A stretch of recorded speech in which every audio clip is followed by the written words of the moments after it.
तो इस कहानी की शुरुआत होती है एक खूबसूरत मगर डरावनी सी हवेली से, जहाँ हर तरफ अंधेरा था। यही हमें एक औरत दिखाई जाती है जो काफी डरी सहमी कमरे में एक जगह खड़ी हुई थी। उसे कोई खाना देने के लिए उस कमरे में आता है और जैसे ही दरवाजा खुलता है वो औरत वहाँ से भाग जाती है। सब लोगों को उसके भागने का पता चल चुका था, तो वो वहाँ से नहीं भाग पाती, इसीलिए वो लोहे का एक तार लेकर अपने गले में बांधती है। हाथ में एक मूर्ति लेती है ताकि वजन ज्यादा हो और अगले ही पल कूदकर अपनी जान ले लेती है। मरने से पहले वो एक लफ्ज बार बार कह रही थी कि इस सब का खात्मा मेरे साथ हो रहा है, लेकिन मेरी नस्ल का कोई और तुम्हें ना मिल जाए। फिर अब कहानी आती है काफी साल आगे। यहाँ हम देखते हैं एक लड़की ईवी को, जो वैसे तो एक आर्टिस्ट है लेकिन काफी मेहनत करती है और अभी वो एक वेट्रेस का काम कर रही है। उसकी एक काफी अच्छी दोस्त भी थी, दोनों ही काफी मेहनत कर रही थी अपने अच्छे वक्त के लिए। यहाँ उसकी दोस्त उसे DNA टेस्ट देती है, जिसकी मदद से किसी की भी फैमिली मेंबर को ढूंढा जा सकता था। ये काम दरअसल एक कंपनी कर रही थी उन लोगों के लिए जिनका इस दुनिया में कोई नहीं होता।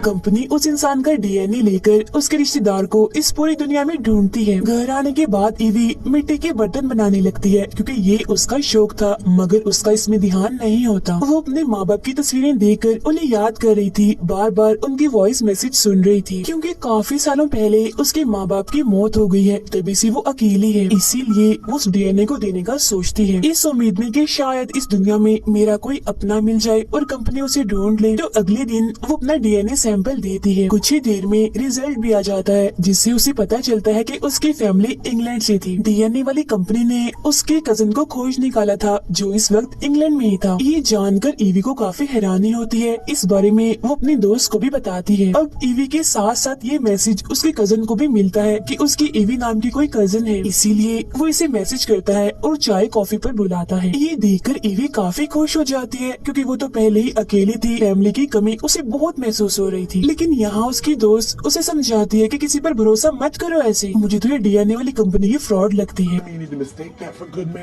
क्या पता ये तुम्हें फंसाकर तुमसे कोई फायदा उठाए। मगर ईवी उसकी बात ना सुनते हुए मजाक में ले लेती है। फिर कुछ ही दिन बाद वो अपने कजन से एक होटल में मिलती है। वो ईवी से मिलकर काफी खुश था और काफी अच्छे से उससे पेश आता है, जो देख ईवी को बेहद अच्छा लगता है। फिर वो उसे बताता है कि हमारी फैमिली काफी अमीर और काफी बड़ी है, और जब उन्हें तुम्हारे बारे में पता चला तो वो बहुत खुश हुए। और कुछ दिन बाद हमारी एक कजन की शादी है, जिसमें तुम्हें आना चाहिए। सभी तुम्हें देखकर बहुत खुश हो जाएंगे, क्योंकि हर कोई तुमसे मिलना चाहता है। ईवी कहती है, मैं आना तो चाहती हूँ मगर नहीं आ सकती, क्योंकि इंग्लैंड आने के लिए इतने पैसे नहीं है मेरे पास। वो कहता है, फिक्र मत करो, तुम्हारे आने तक का सब कुछ हमारे जिम्मे है, सारा खर्चा हम उठाएंगे। ये तुम्हें अपनी फैमिली की तरफ से एक किस्म का गिफ्ट है। तो वो मान जाती है और इंग्लैंड जाने का फैसला करती है। और फिर कुछ ही दिन के बाद वो वहाँ पहुँच जाती है, जहाँ एयरपोर्ट पर उसका कजन उसे लेने आता है और एक बार फिर काफी अच्छे से उससे मिलता है। फिर वो उसे एक आलीशान हवेली में ले आता है, जिसे देखकर ईवी काफी हैरानी से देखते ही रह जाती है। असल में ईवी के कजन की पूरी फैमिली इसी महल में रहती है, क्योंकि वो इस महल के मालिक के लिए काम करते हैं। और क्योंकि उनकी कजन की शादी की तैयारियां चल रही थी, इसीलिए यहाँ कुछ वेट्रेस को भी बुलाया जाता है। अब ईवी एक वेट्रेस से टकरा जाती है, जिसके हाथ में बर्तन थे, तो वो बर्तन नीचे गिर जाते हैं, मगर ईवी उसकी मदद करती है। तभी यहाँ घर का नौकर आता है और उसके साथ बदतमीजी करने लगता है। तो वो उसे कहती है, आपको बात करने की तमीज नहीं है, मैं यहाँ मेहमान आई हूँ। इसी बहस के बीच एक लड़का यहाँ आता है, जो नौकर के सलूक पर ईवी से माफी मांगता है। तभी यहाँ ईवी का कजन भी आता है और दोनों को एक दूसरे से मिलवाता है। तब उसे पता चलता है कि ये लड़का कोई और नहीं बल्कि इस घर का मालिक है, जिसका नाम वॉल्टर है, और ईवी के कजन की फैमिली इसी के लिए ही काम करती है। अब यहाँ वॉल्टर का बर्ताव भी ईवी के साथ काफी अच्छा था, जो देख उसे काफी खुशी होती है। वो उसके महल की तारीफ भी करती है।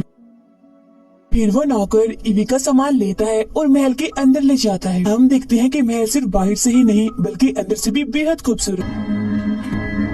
पूरी हवेली ईवी को दिखाई जाती है, जिससे हमें पता चलता है कि ये हवेली कोई और नहीं बल्कि वही वाली है जिसमें उस औरत ने मूर्ति के साथ कूदकर अपनी जान ली थी। अब उसे अपना एक कमरा भी दिया जाता है, यहाँ तक कि उसकी अपनी एक सर्वेंट भी, जो काफी अच्छी थी और सिर्फ उसी के लिए ही काम करेगी। जो देख ईवी काफी हैरान थी, क्योंकि यहाँ उसे काफी इज्जत मिल रही थी। सर्वेंट उसे यहाँ रहने के रूल बता देती है कि आपको खुद बाहर नहीं आना, कुछ भी चाहिए हो आप बस घंटी बजा देना, मैं आ जाऊंगी। लाइब्रेरी में जाने की इजाजत नहीं है क्योंकि वहाँ पर काम चल रहा है और रात को आपको जल्दी सोना होगा। अब ईवी जब पर्दे हटाकर खिड़कियों को देखती है तो उस पर सलाखें थी जो देख उसे काफी अजीब लगता है। वो हैरान होते हुए पूछती है कि ये किस लिए लगाई हुई है। सर्वेंट कहती है कभी कभी खतरनाक परिंदे आ जाते हैं जो हमें नुकसान पहुंचा सकते हैं, बस उनसे बचाव के लिए ही इन्हें लगाया गया है। तो वो आगे से कुछ नहीं कहती क्योंकि उसे लग रहा था कि क्या पता ये सच ही बोल रही हो। रात को ईवी अपनी दोस्त को वीडियो कॉल करती है और यहाँ के बारे में सब बता देती है कि मैं यहाँ आकर बहुत बहुत खुश हूँ। Total ass of myself. मुझे उम्मीद नहीं थी कि सब कुछ यहाँ इतना अच्छा होगा। यहाँ के लोग, ये हवेली, सबकी आदत, सब कुछ एकदम अच्छा है। अब कुछ ही वक्त के बाद उसके दरवाजे पर वॉल्टर आता है जो उसे कहता है अच्छा मैं आपको देखने आया था कि आप कमरे में आ गई और एक बार फिर मैं अपने नौकर की तरफ से माफी मांगने आया हूँ। उसकी बातों से ये लग रहा था कि वो ईवी को पसंद करने लगा है। अब इसके बाद वो वॉक पर निकल जाती है और हवेली के पास में ही वो एक पुरानी इमारत देखती है जिसे देख वो रुक जाती है क्योंकि उस इमारत के आसपास उसे कुछ डरावनी सी चीज दिखती है। फिर अब रात को जब वो सो रही थी तो उसे एक डरावना सा सपना आता है जिससे वो फौरन जाग जाती है और क्योंकि उसे प्यास भी लगी थी इसीलिए वो पानी पीने के लिए अपने कमरे से बाहर आती है। वो देखती है कि नौकर ने काम करने वाली सभी लड़कियों को इकट्ठा किया हुआ है जिनमें से एक को वो लाइब्रेरी में सफाई करने के लिए भेज देता है जो देख जाहिर है ईवी को काफी अजीब लगता है। मगर तभी से वह उसकी सर्वेंट आ जाती है और उसे वापस अपने कमरे में जाने का कहती है कि जाओ और सो जाओ, बाहर आना ठीक नहीं आपके लिए। तब ईवी तो कमरे में चली जाती है मगर वो लड़की जो लाइब्रेरी में काम करने गई थी हम उसको देखते हैं जहाँ अचानक से एक चीज जो छत से लटक रही थी उस पर हमला करके उसे अपने साथ ले जाती है। सुबह होती है तो ईवी को नीचे बुलाया जाता है क्योंकि उसकी पूरी फैमिली उसका वेलकम करने के लिए इकट्ठा हुई थी। फिर जब वो अपने कमरे में वापस आती है तो उसे एक प्यारा सा ड्रेस एक कागज के साथ मिलता है जो वॉल्टर ने भेजा था शाम में होने वाली पार्टी के लिए। तभी हम देखते हैं कि नौकर दो और लड़कियों को लाइब्रेरी में भेजता है शराब लाने के लिए मगर उन पर भी वहाँ हमला हो जाता है और उन्हें भी कोई अपने साथ ले गया था। अब ऐसे ही करते करते एक के बाद एक वेट्रेस गायब होती जा रही थी। ईवी को अभी तक इस बात का कोई अंदाजा नहीं था कि यहाँ कुछ अजीब और कुछ खतरा भी हो सकता है। अब रात को वो वॉल्टर की दिए हुए ड्रेस को पहनकर अच्छे से तैयार होकर पार्टी में आती है। यहाँ वो दो लड़कियों से मिलती है जिनमें एक थोड़ी सी चालाक थी और वो ईवी को खास पसंद नहीं करती थी मगर दूसरी काफी मासूम थी जो ईवी के यहाँ आने से बहुत खुश थी। ईवी यहाँ इस बात से काफी हैरान थी क्योंकि उसने अभी तक दुल्हन को नहीं देखा था। अभी लोगों ने अपने ही रूल्स बनाए हुए थे जहाँ आता है वॉल्टर और सीधा जाता है ईवी के पास, उसके साथ डांस करने लगता है। इससे ईवी को बुरा नहीं बल्कि अच्छा ही लगता है क्योंकि इतनी लड़कियों में से वॉल्टर ने उसे ही चुना था अपने साथ डांस के लिए। फिर इसके बाद वो दोनों सबसे अलग वॉक पर निकल आते हैं और खुल के बात करते हैं। ईवी उससे उस इमारत के बारे में बात कर रही थी जिससे कल रात वो डर गई थी। वो बताता है कि ये तो बस ऐसे ही है, पुराने जमाने में इसे सामान वगैरह रखने के लिए इस्तेमाल किया जाता था। वो उसे एक दूसरी जगह पर ले जाता है जहाँ वो दोनों और भी बहुत सारी बातें करते हैं। इसके बाद ईवी जब अपने कमरे में सो रही थी तो तभी वो किसी चीज से डर जाती है, इसीलिए वो फौरन ही बेड के नीचे छुप जाती है और साथ साथ वो चिल्ला भी रही थी। तब उसकी आवाजें सुनकर वॉल्टर उसके पास आता है, उसे संभालता है और पूरे कमरे को चेक करता है मगर वहाँ कुछ भी नहीं था। आखिर में वो उसे समझाता है कि जरूर तुमने कोई बुरा सपना देखा होगा, यहाँ पर तो कुछ भी नहीं है।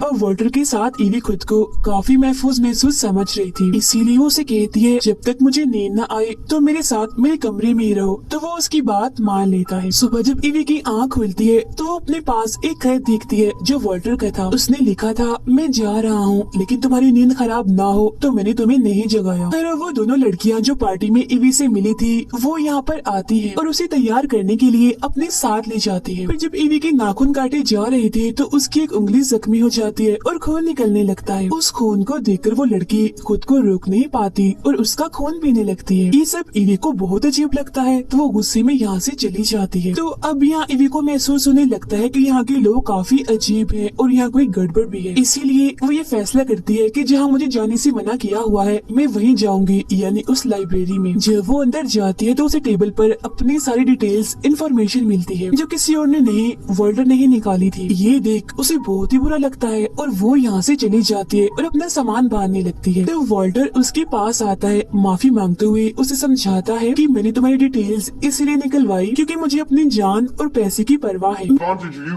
all the time.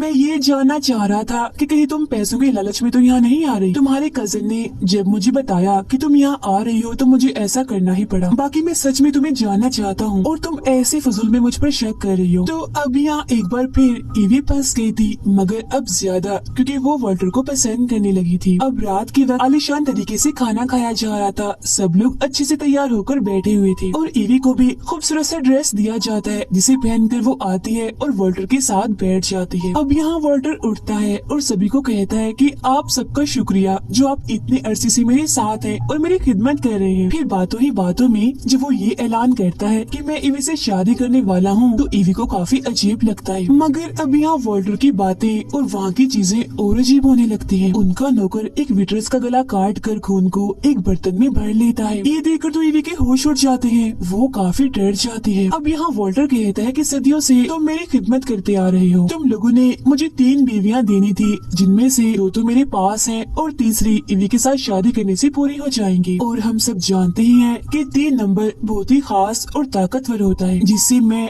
और भी ताकतवर हो जाऊंगा और बदले में तुम लोगों को मिलेगा पैसा, रुतबा, ताकत, इसके अलावा और भी बहुत कुछ। अब यहाँ ईवी सब कुछ समझ तो गई थी, मगर अब काफी देर हो चुकी थी। असल में वॉल्टर एक वेम्पायर था, मतलब लोगों का खून पीने वाला, और क्योंकि वो कभी भी नहीं मर सकता था इसीलिए सदियों से वो जिंदा था और ये सारे लोग उसकी सेवा कर रहे थे। वॉल्टर की पहली बीवी वो चालाक लड़की थी और दूसरी मासूम वाली, और क्योंकि वो दोनों भी वेम्पायर्स थी इसीलिए वो सालों से वॉल्टर के साथ रह रही थी। तीसरी उसकी बीवी थी ईवी की दादी, जिसने शुरुआत में कूद कर अपनी जान ले ली थी। और वॉल्टर ऐसे ही आम लड़कियों से शादी नहीं कर सकता था, उसे शादी करने के लिए ऐसी लड़की चाहिए थी जिसका खून खास हो। अब उसकी दादी का खून खास था तो उसने तीसरी शादी उनसे की, मगर उन्होंने अपनी जान ले ली। तो अब वो ईवी के साथ शादी करना चाहता है क्योंकि उसका खून भी तो खास था अपनी दादी की वजह से। अब ईवी वहाँ से भागने की कोशिश करती है मगर नहीं भाग पाती। वॉल्टर उसे कहता है समझने की कोशिश करो और जरा सोचो कि मैं तुम्हें क्या कुछ दे सकता हूँ। तुम इमोर्टल यानी अमर हो जाओगी मेरी तरह और कभी भी नहीं मरोगी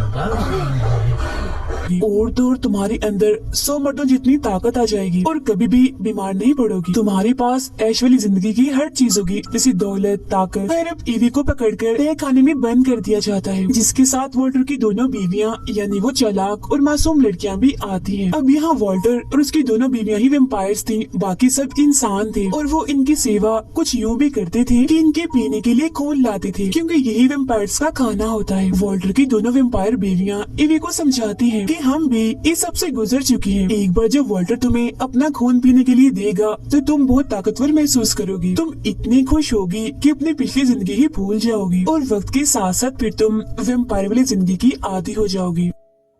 मगर ईवी पर उनकी बातों का कोई भी असर नहीं होता, क्योंकि वो खूनी कातिल और शैतान बनना नहीं चाहती, इसीलिए वो रोने लगती है। और इसके बाद वो दोनों ईवी को जिंदा ही छोड़कर यहाँ से चली जाती है, क्योंकि जल्दी वॉल्टर और ईवी की शादी होने वाली थी। और वो सर्वेंट जो ईवी को दी गई थी वो दिल की काफी अच्छी थी, इसीलिए उसे ईवी पर तरस आता है। वो नहीं चाहती थी कि वो भी जुल्म का शिकार हो, इसीलिए वो उसकी मदद करती है ताकि वो यहाँ से भाग जाए। तब सही मौका देकर ईवी यहाँ से भाग जाती है, मगर सभी को इस बारे में पता चल जाता है कि ईवी यहाँ से भाग गई है और सर्वेंट ने उसकी मदद की है। तब उसे पकड़ने के लिए बहुत सारे लोगों को लगा दिया जाता है और वो सबसे बचने के लिए उस इमारत में जाकर छुप जाती है। नौकर ने उस सर्वेंट को मार दिया होता है और उसकी लाश को वो उसी इमारत में लाता है, जो देख ईवी काफी घबरा जाती है। वो यहाँ से भागने लगती है तो नौकर उसे देखकर उसके पीछे जाने लगता है, मगर वो उसे इसी इमारत में कैद कर देती है और वो इस जगह से भाग जाती है। वो पहुँच जाती है एक गाँव में, एक घर के पास जाती है जिसमें एक बूढ़ा कपल था। वो उनसे मदद मांगने लगती है कि प्लीज आप पुलिस को कॉल कर दीजिए, मेरे पीछे कुछ लोग पड़े हुए हैं और मुझे मारना चाहते हैं। तो वो बूढ़ा कपल उसे घर के अंदर ले आता है। औरत कॉल तो करती है मगर पुलिस को नहीं, वॉल्टर को, क्योंकि ये लोग भी कोई और नहीं बल्कि वॉल्टर के सर्वेंट्स थे। तब यहाँ ईवी भी समझ गई थी, मगर अब काफी देर हो चुकी थी। वो ईवी को चाय भी पीने के लिए देते हैं, जिसे वो पीती नहीं बल्कि बूढ़े आदमी के ऊपर फेंक देती है। तब बूढ़ी औरत एक चीज मारकर उस पर हमला करती है, जिससे वो बेहोश हो जाती है। फिर जब उसे होश आती है तो वो सोफे पर पड़ी हुई थी और वॉल्टर उसके सामने था, जो उसे वेम्पायर होने के फायदे बता रहा था। उसे शादी करने, वेम्पायर बनने के लिए उकसा रहा था। पास में ही एक लड़की भी पड़ी हुई थी जिसका वो खून भी पी रहा था।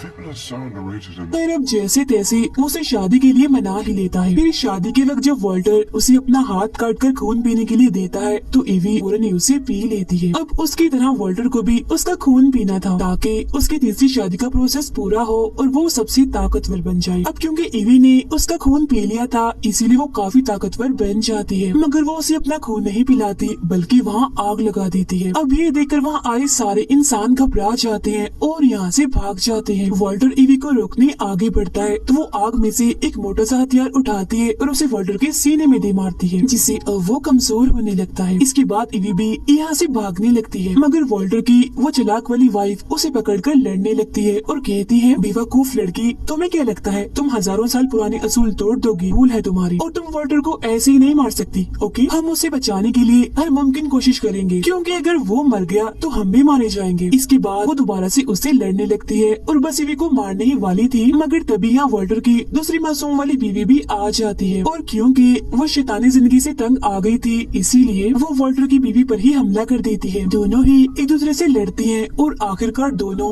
बड़े ही अजीब तरीके से मारी जाती हैं। इसके बाद वॉल्टर, जिसकी हालत काफी खराब हो गई थी, वो इवी को पकड़ लेता है। वो उसे पकड़कर उसका खून पीकर उसे अपनी वाइफ बनाने की कोशिश करता है, मगर इवी उसका हाथ काट देती है जिससे वो उसे छोड़ देता है। बाद में वो उसे टांग मारकर आग में फेंक देती है और क्योंकि वो कमजोर हो गया था इसीलिए वो फौरन ही मारा जाता है, मतलब उसका खेल खत्म हो जाता है। इसके बाद वो इस पूरी जगह को आग लगाकर वहाँ से बाहर निकलती है। वो बची हुई एक लड़की को अपने साथ लेकर इस टाउन से भाग जाती है। 2 हफ्तों के बाद हम देखते हैं कि इवी अब एक वेम्पायर बन चुकी है जो काफी ताकतवर भी है क्योंकि उसने वॉल्टर का खून जो पी लिया था। यहाँ वो अपने दोस्त के साथ थी। वो दोनों अब इवी के उस कजन को ढूंढ रहे थे जो झूठ मूठ का उसका कजन बना हुआ था। इवी उससे अपना बदला लेना चाहती थी क्योंकि उसी की वजह से ये सब कुछ हुआ था और इसी के साथ ही फिल्म यहीं पर खत्म हो जाती।